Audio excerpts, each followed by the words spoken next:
queridos alunos! Tudo bem com vocês? Espero que estejam bem. Mais uma videoaula para vocês. Hoje nós vamos abordar língua portuguesa e história, que eu sei que vocês gostam muito. Então, bora lá? Vamos aprender um pouquinho mais? Então, vamos lá. Deixa eu puxar aqui. Tcharam! Hoje nós vamos conversar sobre concordância verbal. O que será concordância verbal? É bem legal, gente. Mas antes da gente conversar sobre concordância verbal, nós temos que relembrar o que é verbo. Verbo, então, é a palavra que indica ação, estado, processo, fenômeno da natureza, tá? Então, aqui, indicação. Por exemplo, Roberto deixou cair o vaso no chão. Houve uma ação aqui, né? Ele derrubou, ele quebrou o vaso aqui, deixou cair no chão. Indica um estado.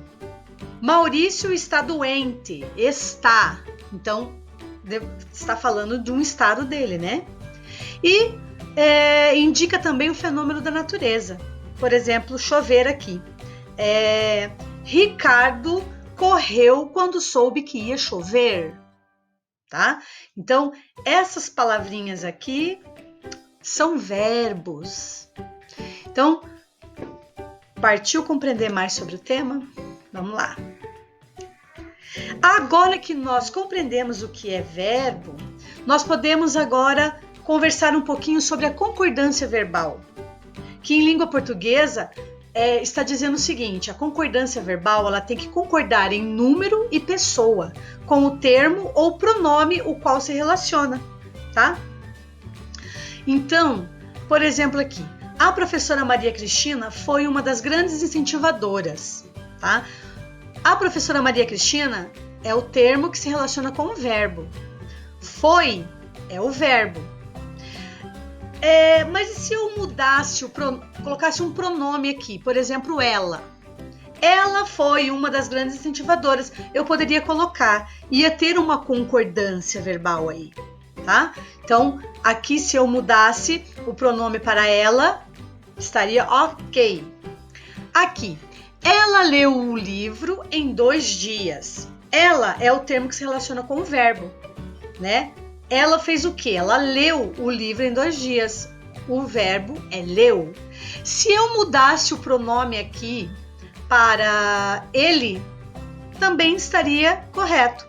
Ele leu o livro em 2 dias. Teria, então, uma concordância verbal aí. O que nós não podemos fazer? Por exemplo, concordar aqui. A professora Maria Cristina foi uma das grandes incentivadoras. Eu colocar aqui, nós foi uma das grandes incentivadoras. Não dá, né? Esse pronome não seria cabível ali. Então, não teria concordância. A mesma coisa aqui se eu colocasse nós leu o livro.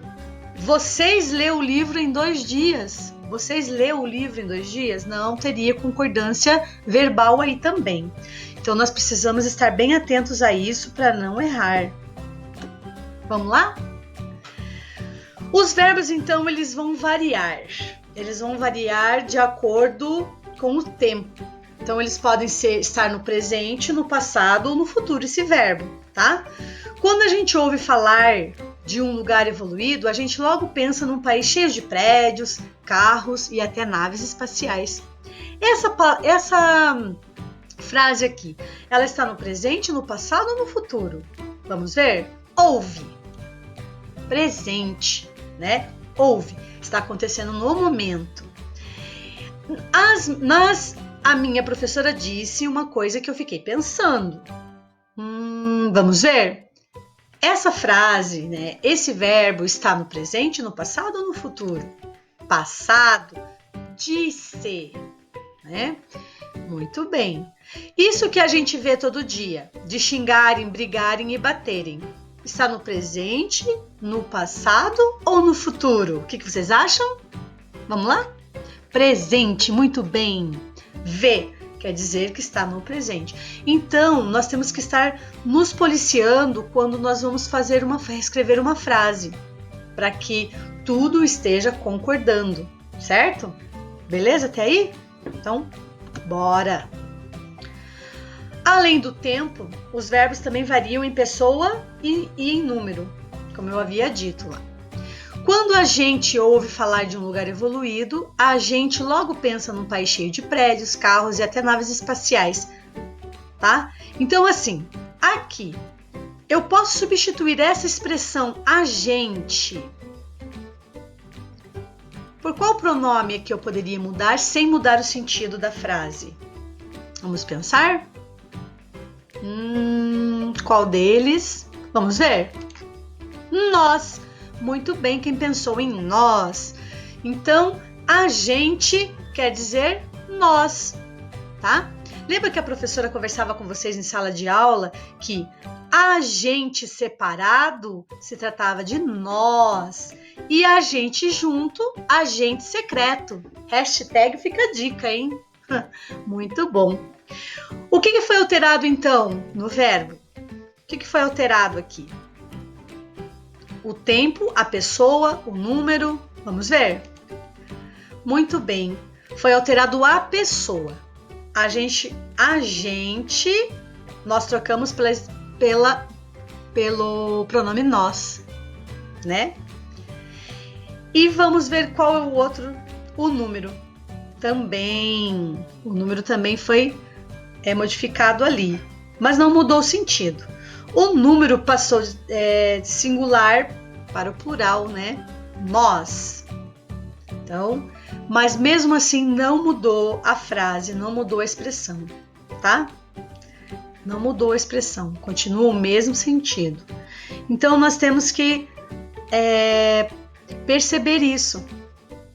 A pessoa e o número. A pessoa, nós vamos ver aqui, quer ver? Peraí. Muito bem. Pessoa, nós dizemos que ela pode ser pessoa em primeira pessoa, segunda pessoa e terceira pessoa do singular, primeira, segunda e terceira pessoa do plural. Então, presta bem atenção aqui. Agora vamos completar este quadro. Eu tenho boas atitudes. No plural, como ficaria? Na primeira pessoa do plural. Vamos ver? Nós temos boas atitudes. Muito bem. Tu tens boas atitudes. Como é que fica na segunda pessoa do plural? Vós tendes boas atitudes. Muito bem. Tô gostando de ver, hein? Já na terceira pessoa do plural, como ficaria essa frase? Ele tem boas atitudes. Como ficaria? Eles têm boas atitudes. Então, seria mais ou menos assim. Eu, tu, ele, nós, vós, eles. Tá? Então, vai de pessoa. Pessoa, então, nós dizemos se é primeira, segunda ou terceira. E número, se está no singular ou se está no plural. Beleza? Estão compreendendo até aqui? Muito bem. Vamos ler a tirinha agora. Um dia você não poderá resistir e vai tomar banho. Daí eu vou aceitar namorar você. Ai, daí eu que não vou querer. Você vai estar muito velha. Muito bom esse cascão, né? Que não gosta de tomar banho. Vamos circular aqui na frase o verbo que está no futuro. Um dia você não poderá resistir e vai tomar banho. Onde está o verbo do futuro aqui? Vamos ver? Muito bem, quem disse poderá. Poderá está no futuro. Vamos continuar? Então vamos. Aqui está aparecendo o tempo do verbo, né? Dos verbos. A conjugação deles. E está faltando o futuro aqui. Vamos fazer? Eu estudo, eu estudei, eu estudarei. Eles vivem da terra, eles viveram da terra, eles Viverão da terra. Muito bem. Nós andamos de bicicleta. Nós andamos de bicicleta. Como é que ficou? Muito bem, quem disse? Nós andaremos de bicicleta. Muito bem.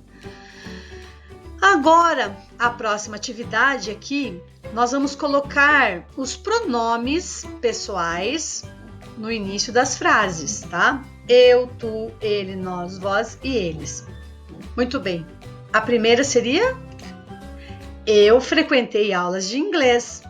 Falarão. Eles falarão. Assuntos do interesse de todos. Entramos. Nós entramos na lista de convidados. Muito bem. Eles saíram para pedir ajuda. Tu viverás 100 anos. Nossa, seria bacana viver 100 anos, hein? E por último, ele confessou que precisa se exercitar. Eu também confesso, gente, preciso me exercitar. Ai, meus queridos, estão compreendendo? Não é difícil o verbo. E qualquer dúvida, a professora, quando nós retornarmos, a professora tira de vocês, tá bom? Vamos dar continuidade aqui, então. Quem apareceu aqui, coitadinho do Snoopy. Não desmaia, não precisa ter desmaio não, Snoopy. Tá tudo sob controle. Vamos lá. Agora nós vamos passar dos verbos para um gênero textual chamado crônica. A crônica é um tipo de texto que mistura jornalismo e literatura. Tem como característica forte a ironia e costuma utilizar notícias para narrar histórias fictícias com humor. Então a crônica são histórias, né, contadas, que a característica forte dela é a ironia, tipo, coisas do nosso cotidiano que é tirado sarro, né, que eles acham humor nas coisas que acontecem. Podem ser fictícias ou podem ser reais também, tá? Então a crônica é muito bacana. Você pode estar lendo a crônica lá na apostila, beleza? Então, vamos dar continuidade aqui. A atividade, então, de hoje vai ser sobre a crônica. Se você teve alguma dúvida, pesquise mais sobre ela. Em jornais tem bastante crônicas.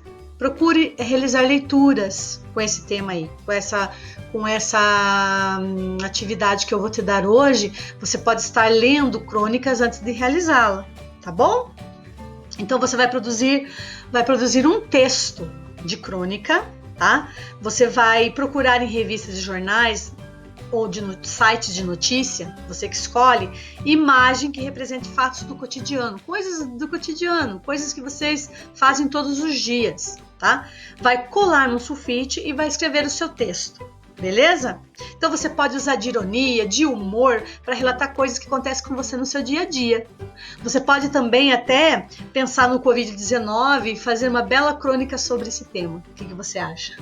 Tá bom? Então você faz essa atividade, guarde na sua pastinha que a professora vai estar olhando quando nós retornarmos. Beleza? Então, por aqui deu de português. Agora vamos para história. Vamos conversar um pouquinho sobre história. Nós vamos vamos dar continuidade ao que nós já estávamos falando na aula anterior de história, sobre os povos da antiguidade. Hoje nós vamos frisar um pouquinho o Egito. Beleza? Então vamos aqui. Nós vamos falar um pouquinho sobre a religião e cultura deles, tá? A religião era muito, muito, muito, muito importante para eles. E a religião, ela caminhava junto com o governo. Então, o governo e a religião caminhavam juntos, tá? Então, eles tinham alguns rituais religiosos que eles marcavam o início e o fim de ciclos, tá? Então, eles acreditavam muito na divindade, nas coisas dos deuses, né? E um dos principais rituais deles era a mumificação, realizado pelos sacerdotes. A mumificação, gente, era um dos rituais mais importantes para os egípcios do Egito Antigo. Então, eles acreditavam na vida após a morte. Junto com esse processo de mumificação, eles levavam bebidas, comidas, os pertences das pessoas, dos mumificados, para ficar com eles, tá? Então, eles enrolavam em panos para que o corpo ficasse por mais tempo, né? Ficasse ali conservado por mais tempo. Então, vamos continuar aqui. Depois, então, de concluída essa mumificação, as múmias eram colocadas em caixas chamadas de sarcófagos. Legal, né?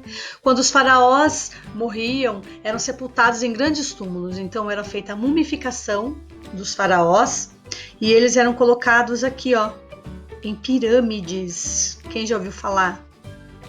Muito bem. Então, vamos colocar aqui. Então, as pirâmides de Gizé, Kelps, Kefren e Miquerinos foram construídas aproximadamente em 2700 a.C. e receberam o nome dos faraós que foram sepultados nelas. Olha que bacana, gente. Muito bacana isso, né? Olha quantas pedras foram utilizadas para construir isso. E é gigantesco. Gigantesco mesmo. Então, curiosidades sobre o Egito. Muito bem. Então, os principais rituais deles eram repetidos todos os anos, para garantir que ninguém se esqueceria, né, desses feitos, desses rituais. Então, os mais idosos repassavam para os mais jovens e assim sucessivamente. Então, era praticado com frequência. Era um costume que eles tinham na época. E esse costume era muito importante para eles, para manter as tradições da sociedade, tanto religiosa quanto do cotidiano deles. Então eles valorizavam muito a pintura, a escultura, a escrita, e principalmente quando relacionado à religião. Os artistas se dedicavam muito a representar as cenas e nas esculturas, nos templos e túmulos com muitas cores e detalhes. Olha que coisa mais linda. Estão vendo aqui? Muito lindo, muito bacana, cheio de vida, cheio de cor, cheio de detalhes. Muito lindo mesmo. Então, gente, era isso que a gente tinha para falar sobre os povos antigos, né? A gente deu continuidade da aula anterior. Então, agora você vai fazer o quê? Vai pesquisar sobre o elemento da religião egípcia, o gato, que era uma divindade para eles, o gato. Então você vai escolher uma imagem que represente, vai colar no sulfite e vai responder as seguintes questões. Por que os gatos foram domesticados no Egito? Qual o nome da divindade egípcia que é representada por um gato? Qual era o significado do simbolismo do gato na antiguidade? Quais são os significados atuais atribuídos aos gatos? Então essas 4 questõezinhas aí você vai estar respondendo. Então, procura lá o gato, porque tem vários tipos, né, de desenhos de gato lá. Então você vai pesquisar, vai ver qual que você se gostou mais, se adaptou mais, vai colar no sulfite e vai responder as questõezinhas, tá bom? Então, gente, por hoje é só. Muito obrigada pela atenção de vocês. Espero que vocês estejam assistindo todos os vídeos. Espero também que vocês estejam fazendo todas as atividades, porque quando nós retornarmos, a professora vai estar olhando, tá? Caprichem, tá bom? Prestem bem atenção. Fiquem com Deus, amo vocês. Tudo de bom. Até a próxima!